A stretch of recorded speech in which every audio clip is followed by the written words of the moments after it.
Israel kembali mengisyaratkan perang dengan Iran. Menteri Pertahanan Israel Katz mengajak sejumlah petinggi militernya pada Selasa 22 Juli malam kemarin. Pertemuan itu mempertimbangkan Israel mungkin bakal melanjutkan perang dengan Iran.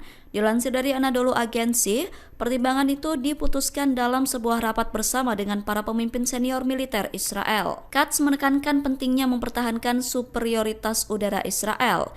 Ia menyerukan pengembangan penegakan hukum untuk mencegah Iran memulihkan program nuklir dan misilnya. Sementara itu, Iran sendiri tidak takut dengan ancaman perang Israel. Presiden Masoud Pezeshkian dengan tegas mengatakan bahwa Iran siap menghadapi agresi Israel.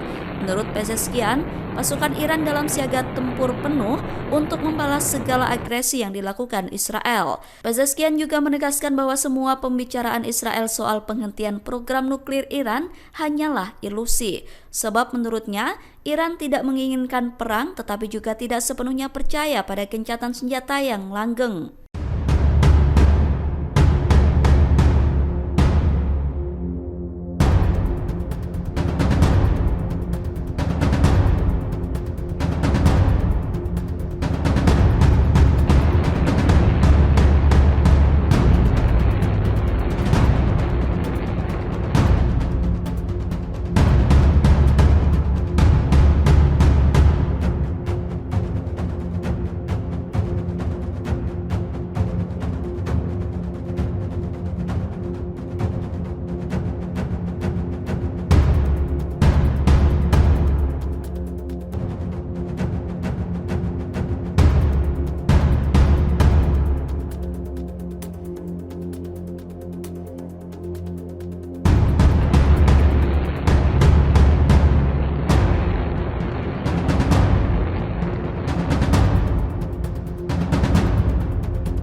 Download Tribun X sekarang, menghadirkan lokal menjadi Indonesia.